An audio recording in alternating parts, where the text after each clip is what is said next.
Hello दोस्तों, आज के इस वीडियो में देखेंगे क्लास 12 के फिजिक्स का वीवीआई सब्जेक्टिव क्वेश्चन जो आपके फाइनल इंटर परीक्षा 2024 के लिए ना बहुत महत्वपूर्ण है। तो आप लोग ना वीडियो को पूरा लास्ट तक देखिएगा। और इसके पहले ना हम 100 को क्वेश्चन कंप्लीट करवा दिए हैं, तो उसका लिंक हम डिस्क्रिप्शन बॉक्स में दे देंगे। वहां से आप लोग जाकर वीडियो को कंप्लीट देख लीजिएगा। आपके एग्जाम में जितना क्वेश्चन आएगा ना, सब क्वेश्चन यहीं से रहेगा। तो आप लोग पहले जाकर वीडियो को कंप्लीट देख लीजिएगा। देखिए क्वेश्चन कह रहे हैं ना, भंवर धाराएं क्या है, इसके दो उपयोग बताएं। देखिए क्वेश्चन है आपका, भंवर धाराएं क्या है, इसका दो उपयोग बताना है। तो देखिए जब धातु के प्लेट को बदलते हुए चुंबकीय क्षेत्र में रखा जाता है तो धातु के प्लेट के संपूर्ण आयतन पर प्रेरित धाराएं उत्पन्न होती है। इस धारा को भंवर धाराएं कहते हैं।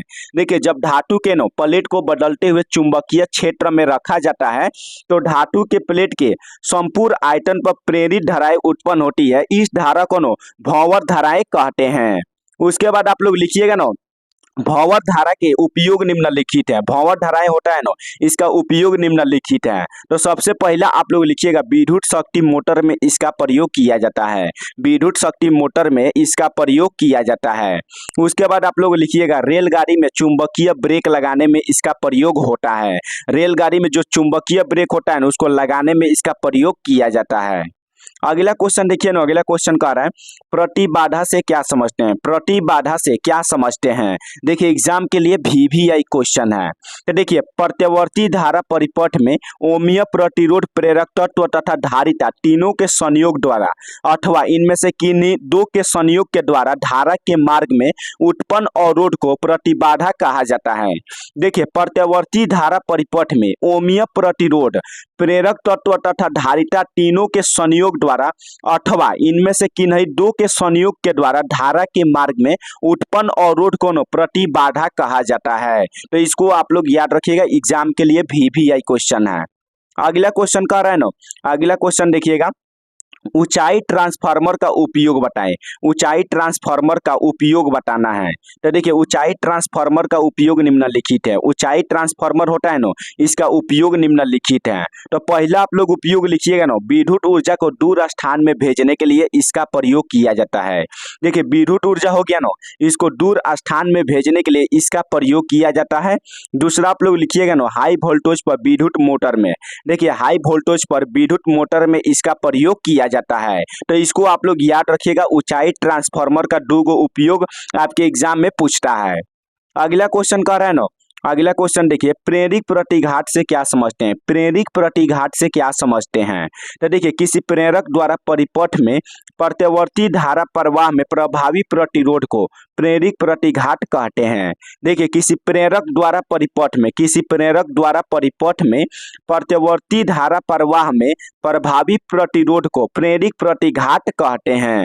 इसको आप लोग याद रखिएगा, ये भी एग्जाम के लिए वीवीआई क्वेश्चन है। देखिए जितना क्वेश्चन करा रहे हैं ना, सब एग्जाम के लिए वीवीआई क्वेश्चन है। तो आप लोग ना इसके पहले जितना हम वीडियो कंप्लीट कराए हैं, उस वीडियो का लिंक हम डिस्क्रिप्शन बॉक्स में दे देंगे। वहां से आप लोग जाकर वीडियो को कंप्लीट देख लीजिएगा। अगला क्वेश्चन कह रहा है ना, विद्युत अनुनाद को समझाए। विद्युत अनुनाद को समझाना है।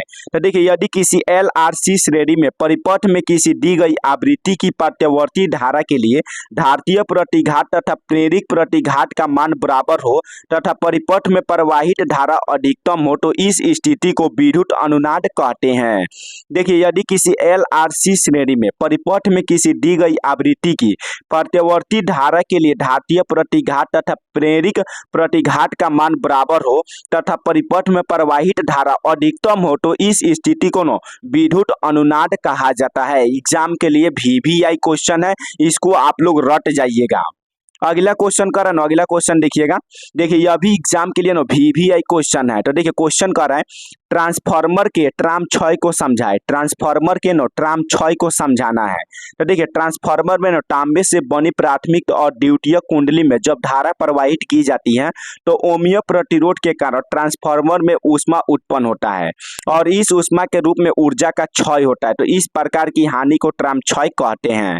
देखिए ट्रांसफार्मर में नो तांबे से बनी प्राथमिक और द्वितीयक कुंडली में जब धारा प्रवाहित की जाती है तो ओमीय प्रतिरोध के कारण ट्रांसफार्मर में ऊष्मा उत्पन्न होता है और इस ऊष्मा के रूप में ऊर्जा का क्या होने लगता है, क्षय होने लगता है। तो इसी को नो ट्रांसफार्मर का ट्राम क्षय कहा जाता है।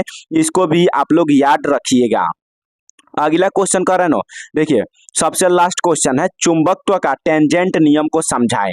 देखिए टेंजेंट नियम है ना, एग्जाम के लिए यह भी वीवीआई क्वेश्चन है, मतलब जितना आप लोग का क्वेश्चन करा रहे हैं ना सब एग्जाम के लिए वीवीआई क्वेश्चन है। तो आप लोग वीडियो को पहले जाकर पूरा कंप्लीट देख लीजिएगा, उसका लिंक हम डिस्क्रिप्शन बॉक्स में दे देंगे। तो देखिए चुंबकत्व का ना टेंजेंट नियम को समझाना है। तो देखिए सबसे पहले आप लोग नियम को लिखिएगा, चुंबकत्व का टेंजेंट नियम। तो देखिए यदि किसी स्थान पर पृथ्वी के चुंबकीय क्षेत्र का क्षैतिज घटक BH तथा दूसरा क्षेत्र B किसी चुंबक के कारण क्षैतिज समतल में एक दूसरे के लंबवत हो तो चुंबक संतुलन की स्थिति में BH के साथ थीटा कोण बनाती है। इसी को चुंबक का टेंजेंट नियम कहा जाता है। देखिए यदि किसी स्थान पर पृथ्वी के चुंबकीय क्षेत्र का क्षैतिज घटक BH तथा दूसरा क्षेत्र B किसी चुंबक के कारण क्षैतिज समतल में एक दूसरे के लंबवत हो तो चुंबक संतुलन की स्थिति में BH के साथ थीटा कोण बनाती है। तो इसको चुंबक का टेंजेंट नियम कहा जाता है। इसको आप लोग याद रखिएगा। तो देखिए आप लोग का लगभग पूरा फिजिक्स का हम वीवीआई क्वेश्चन कंप्लीट करवा दिए हैं और इसका PDF हम टेलीग्राम पर दे देंगे। तो टेलीग्राम का भी लिंक हम डिस्क्रिप्शन बॉक्स में दे देंगे, वहां पर इसका पूरा PDF आप लोग को आज शाम को मिल जाएगा। तो आप लोग वीडियो को ज्यादा से ज्यादा शेयर कीजिएगा और चैनल को आप लोग सब्सक्राइब कर लीजिएगा।